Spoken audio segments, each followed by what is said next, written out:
नमस्कार। आज मैं एक कहानी सुनाने जा रही हूँ जिसे मैंने वर्ष 2019 में लिखा था और जिसे शीर्षक दिया है 2070। ये एक फिक्शनल कहानी है। लीजिए सुनते हैं कहानी 2070। अरे, ऐसा कैसे हो गया? 20 साल में यह पहला केस है। हाँ, 2050 से अब तक कभी ऐसा नहीं देखा। हमारा कोई भी प्रयोग काम क्यों नहीं कर रहा है? ये तो ऑक्सीजन फेलियर की स्थिति बन गई है। जब तक मंगल ग्रह का सिस्टम व्यवस्थित नहीं होता, पृथ्वी से आपूर्ति का निवेदन करना होगा। शीघ्र, अतिशीघ्र। ये वर्ष है 2070 और दृश्य है मंगल ग्रह का। 20 साल पहले मनुष्य अपने पैतृक ग्रह पृथ्वी से आगे मंगल ग्रह पर अपना बसेरा बना चुका था।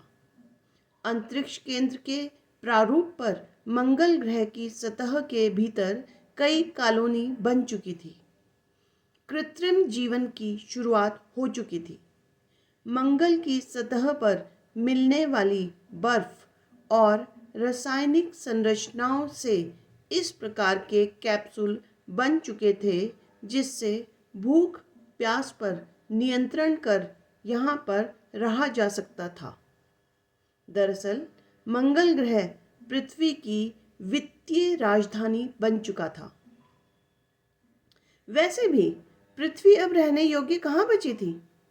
नदियाँ लगभग खत्म हो चुकी थीं। पेड़ किस्से कहानियों की बातें रह गए थे। पीपल और बरगद के वृक्ष तो ऐसे हो गए थे जैसे 2020 में डायनासोर।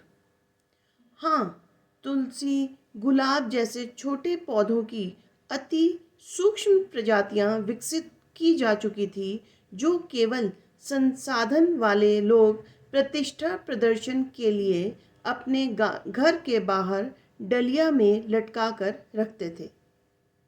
पानी के कैप्सूल, रासायनिक सिलेंडर द्वारा ऑक्सीजन आपूर्ति द्वारा जीवन चल रहा था।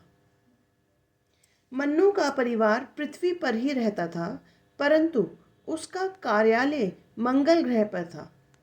वह 6 महीने के लिए मंगल ग्रह पर आता था और फिर 1 महीने की छुट्टी पर पृथ्वी पर अपने परिवार के साथ रहने चला जाता था।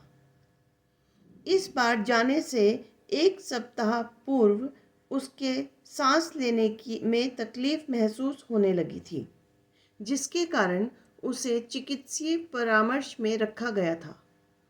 तभी मंगल ग्रह पर ऑक्सीजन सिस्टम फेलियर हो गया था। बाकी सबके ऑक्सीजन सिलेंडर पर तो 2-3 दिन का विश्वास किया जा सकता था, किंतु मन्नू की स्थिति चिंताजनक थी। वैसे भी वह 1 सप्ताह से स्वस्थ न होने के कारण अस्पताल में था। बीमारी के कारण उसके फेफड़े ऑक्सीजन भी अधिक उपयोग कर रहे थे। मन्नू का मास्क भी निरंतर आपूर्ति से जुड़ा था और सिस्टम फेलियर के चलते अब बिल्कुल ही आपातकालीन स्थिति आ गई थी। वैज्ञानिक और चिकित्सक मिलकर कुछ ही समय तक स्थिति को संभाल सकते थे। यहाँ के सिस्टम की रिकवर होने में 2 दिन लग जाएंगे, अतः अब पृथ्वी से ही आशा की उम्मीद थी। कंपनी की तरफ से पृथ्वी पर आपातकालीन तरंगें भेज दी गई। तरंगों द्वारा ऑक्सीजन आपूर्ति के साथ मन्नू के घर पर भी सूचित करने को कहा गया। मन्नू के बच्चे 6 माह से उसका इंतजार कर रहे थे।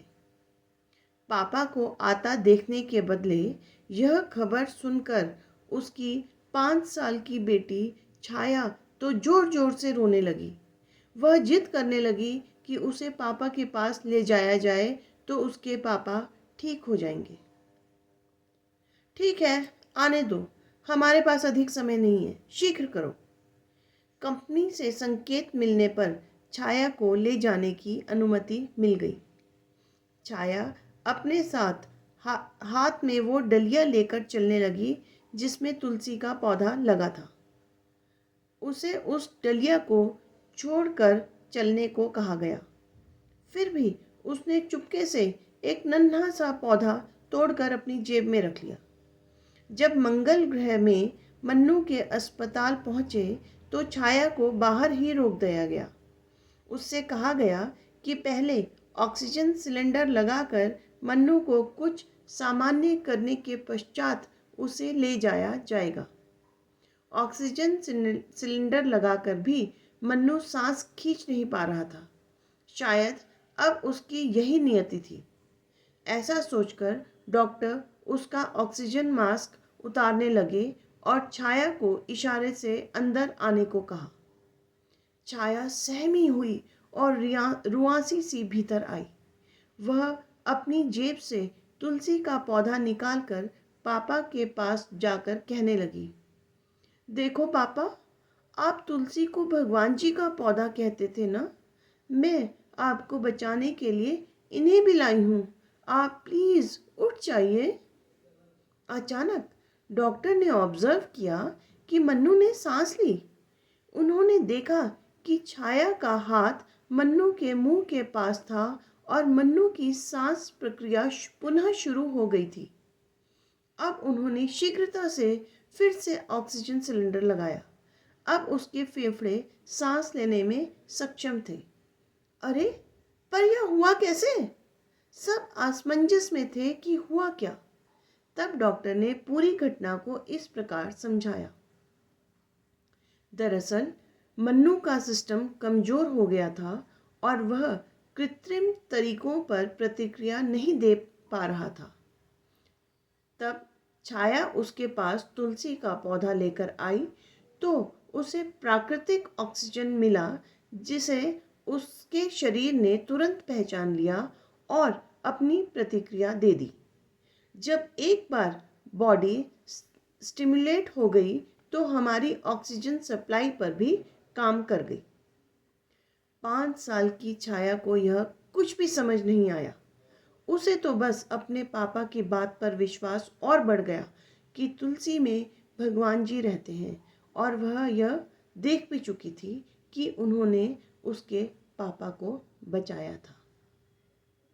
धन्यवाद। Bye bye. फिर मिलेंगे।